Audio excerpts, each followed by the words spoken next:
Je suis M. Guy Luando Mboyo, ministre d'État, ministre en charge de l'aménagement du territoire de la République démocratique du Congo. Nous avons été conviés à cette conférence en marge du sommet qui va avoir lieu demain, ici même dans la ville de Paris.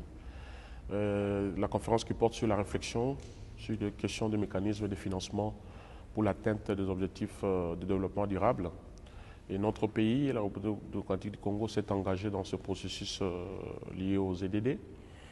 Et la RDC, qui est un pays au cœur de beaucoup d'enjeux sur les questions liées à la biodiversité, sur les questions liées au réchauffement climatique, sur les questions liées à la gouvernance territoriale.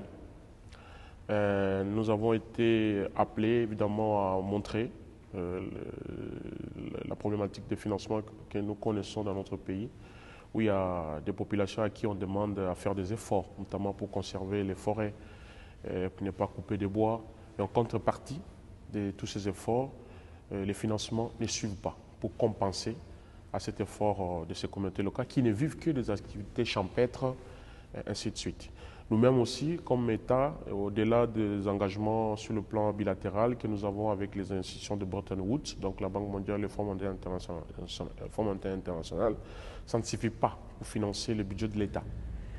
Et son Excellence, M. le Président de la République, chef de l'État, Félix-Antoine Tshisekedi Tshilombo, à travers le gouvernement que dirige le Premier ministre Sama Lukonde Kyenge, a initié un vaste projet qu'on appelle le projet de développement de 145 territoires, qui est chiffré à 1,6 milliard de dollars. Ce projet qui permet dans plusieurs volets, il y en a 3, mais le premier volet, c'est doter les territoires, donc les ETD, les entités territoriales décentralisées, que ce soit des structures hospitalières, des écoles, parce que le programme de la gratuité de l'enseignement, conformément à la Constitution, a fait à ce que plus de 4 millions d'élèves supplémentaires sont allés à l'école, mais les infrastructures scolaires n'ont pas suivi. Et donc, pour financer ce projet ambitieux de 145 territoires, il y a un problème de financement. Et donc, des sommets comme celui-ci, des conférences comme celui-ci, qui permettent à ce qu'on puisse réfléchir comment faire pour que les pays qui sont vraiment dans le besoin, comme la RDC, puissent avoir accès au financement de ces économies, de ces projets.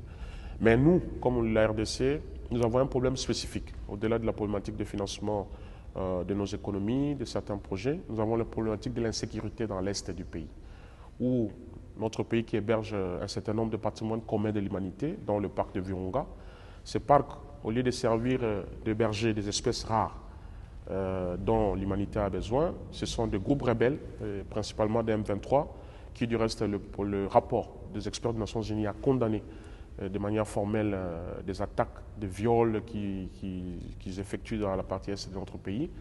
Il est vrai qu'il faut financer les économies, mais pour les financer, il faut que nous ayons un pays qui est pacifié.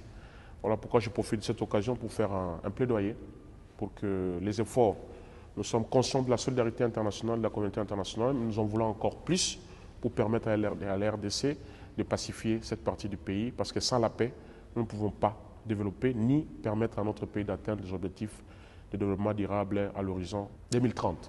Merci.